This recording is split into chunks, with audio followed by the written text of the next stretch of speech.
Hello viewers, welcome back to my channel. Thumbnail আর title দেখে তো বুঝেই গেছেন আজকে আমি কোন গাছের ভিডিও করছি। ভিডিওটি প্রথম থেকে শেষ পর্যন্ত মন দিয়ে দেখুন। এই গাছগুলি আমার লাল পুটুস, বা এর আরও নাম আছে ছত্রা বা ল্যান্টানা ফুলের গাছ। এই গাছে যে গ্রীষ্মকাল পড়ার সময় এর যে পরিচর্যা আমি করেছিলাম, বা এই যে গ্রীষ্মতে যাতে প্রচুর ফুল কিভাবে পেতে পারি, বা এই যে এখন যে গ্রীষ্মকাল চলছে এই যে ফুল ফোটা অবস্থায় কেমন কি পরিচর্যা হবে, সব কিছু নিয়েই আজকের আলোচনাটা অবশ্যই ভালো করে শুনবেন, স্কিপ করে দেখবেন না নতুন বাগানিরা। মার্চ মাসে এর প্রুনিং করে দেওয়া হয়েছিল। প্রুনিং করা মানে কি বলুন তো? অনেক ব্রাঞ্চ আসবে, আর ব্রাঞ্চ আসা মানেই ধরুন প্রচুর ফুলে ভরে যাবে। যে প্রুনিং করে একটা পিজিআর স্প্রে করা হয়েছিল, যেটা মিরাকুলান 15 ফোঁটা 1 লিটার জলে গুলে ভালো করে পাতাতে স্প্রে করা হয়েছিল।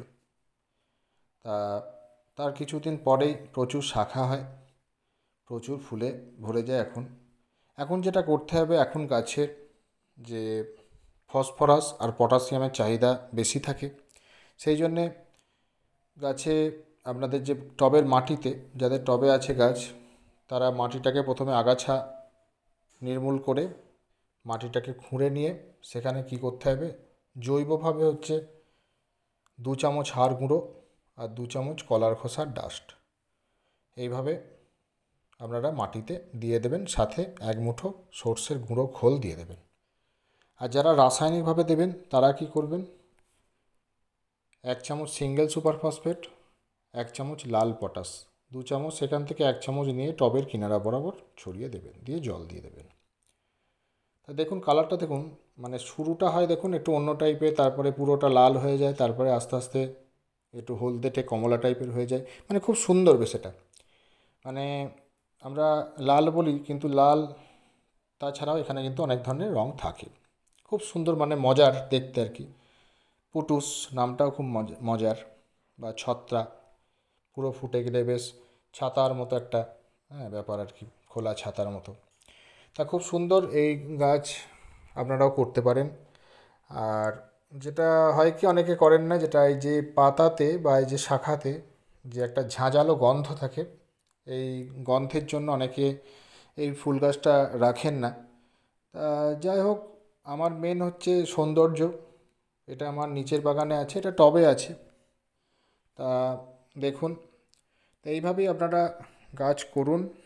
আর এই খাবারটা অবশ্যই আপনারা দেবেন। আর আপনারা যে পেঁয়াজের খোসা বা কলার খোসার ভিজে জল, এটা কিন্তু আপনারা এখন 7 দিন অন্তর দিয়ে যাবেন। নতুন বাগানীদের জন্য আমি বলে দিচ্ছি, 4টে পাকা কলার খোসা নেবেন, দিয়ে সরু সরু করে কাটবেন, দিয়ে 1 লিটার জলে ভালো করে ভিজিয়ে রাখবেন 2 দিন। সেই জলটাকে ছেঁকে তার সাথে আরও 1 লিটার জল মিক্স করবেন। সেখান থেকে আপনারা টব অনুযায়ী 1 গ্লাস হোক বা 1 কাপ হোক, যেভাবে যেরকম সাইজ সেই অনুযায়ী দেবেন। তাহলে এতে কী হবে, জৈবভাবে গাছ পটাশিয়াম পাবে।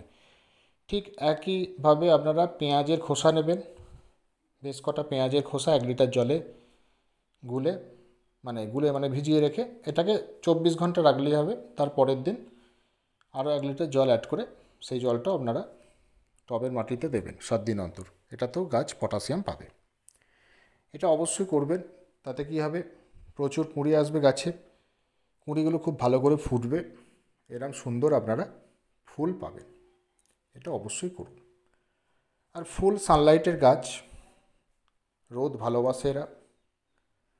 আর এদের দেখবেন পাতাটা একটু খসখসে টাইপের, একটু গায়ের রোম আছে দেখবেন, একটু অন্য টাইপের, জংলি জংলি টাইপের, অনেকে আবার জংলি ফুলও বলে। তা যাই হোক, মানে খুব সুন্দর দেখতে লাগে। আর একটা আমার ছাদে দুটো আছে, দেখিয়েছিলাম এর আগে আপনাদের ভিডিও, যে হলুদ ল্যান্টানা, যেটা ওটাও খুব সুন্দর লাগে। তা আমি সৌন্দর্যের জন্যই করি, পাতার ঝাঁঝালো গন্ধ সেটা আমার কাছে মেন ব্যাপার না, আমি সৌন্দর্য আমার ভালো লাগে বলে এই ফুল গাছ আমি করি। তা খাবার এইভাবেই চলবে। আর ফুল হয়ে গেলে আপনারা কি করবেন, শাখাগুলোকে সফট প্রুনিং করে দেবেন। ঠিক ফুল হয়ে যাবে, যদিও বা ফুল হয়ে যাওয়ার পর সব ঝরে এমনি পড়ে যায়, সেই শাখাগুলোকে হালকা করে প্রুনিং করে দেবেন। এটা আপনারা অবশ্যই করবেন। তাহলে কী হবে, আরও নতুন নতুন ব্রাঞ্চ আসবে। নতুন ব্রাঞ্চ আসা মানে আরও সুন্দরভাবে ফুল ফুটবে। এটা অবশ্যই আপনারা খেয়াল রাখবেন। আর সকালের দিকে মানে ফুলতে জল দেবেন না, পাতাতে জল দিতে পারেন। তা যাই হোক, মোট কথা এখন প্রতিদিনই জল দিতে হচ্ছে, প্রচণ্ড গরম, জল এখন প্রতিদিনই দিতে হবে, এটা খেয়াল রাখতে হবে। আর যে রোগ পোকা বলতে কি, খুব মিলিবাগের আক্রমণ হয় গাছে, প্রচুর মিলিবাগের আক্রমণ হয়।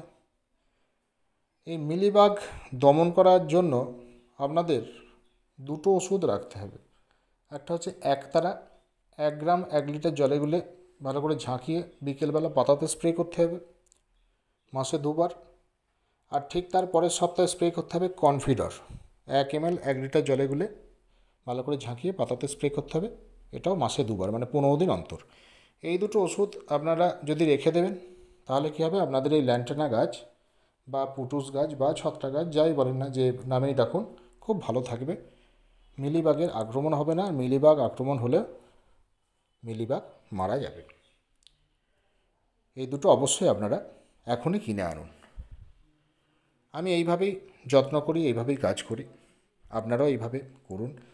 আর যাদের গাছ ছোট, তারা খুব পাতলা করে সর্ষের খোল পচা জল দেবেন। মেঘলা দিনে সর্ষের খোল পচা জল দেবেন না, এটা টবের মাটিতে দেবেন। এটা আপনারা 15 দিন অন্তর দেবেন, খুব ছোট যাদের গাছ, তাহলে দেখবেন খুব তাড়াতাড়ি গাছে ফুল আসবে, গাছের গ্রোথও খুব ভালো হবে। তাহলে মেন ব্যাপার আমাদের কী রাখতে হবে, পর্যাপ্ত রোদ, ঠিক সময়ে খাবার, ঠিক সময়ে প্রুনিং, এইগুলো খুব জরুরি। আর জল, এইভাবেই আপনারা গাছ করুন। আর হ্যাঁ, অবশ্যই 10 জনের মতামত দেখবেন না, একজনকে অন্তত 10 জনের মতামত দেখে অনেক সময় গাছ বিগড়ে যায়, উল্টোপাল্টা খাবার চার্জ করে গাছের ক্ষতি হয়। সেই জন্যে খুব ভালো করে জানুন, একটা মানে যাকে বিশ্বাস করা যায় সেইরকম জনের মতামত নিন। আমি অন্তত আপনাদের কি বলুন তো, মানে গাছের ক্ষতি হবে না সেটাই আমি বলি। আমি যেটুকু জানি, যেটুকু বুঝি, যেটুকু অভিজ্ঞতা, আমি সেই বুঝেই আপনাদের বলি। আমি যে শুধুমাত্র যে ভিডিও করার জন্য তা কিন্তু নয় আমার, আমি নতুনদের বলি, শেখাই। একটু ভিডিও বড় হয় অবশ্যই, তা আপনারা অবশ্যই কিন্তু একটু মন দিয়ে শুনে নেবেন। যাই হোক, আমার এই গ্রীষ্মকালীন পরিচর্যার ভিডিওটি ছিল। আশা করছি ভিডিওটি আপনাদের কাজে আসবে, নতুন বাগানিরা বিশেষ করে। যদি ভিডিওটি ভালো লেগে থাকে অবশ্যই লাইক করুন, বন্ধুদের সাথে ভিডিওটি বেশি পরিমাণে শেয়ার করুন, কিছু জানতে আমায় অবশ্যই কমেন্ট করুন। আর যারা চ্যানেলে নতুন, তারা চ্যানেলটি সাবস্ক্রাইব করে পাশে থাকা বেল আইকন প্রেস করে দিন, যাতে সবার আগে নোটিফিকেশান আপনার ফোনে পৌঁছে যায়। Thank you.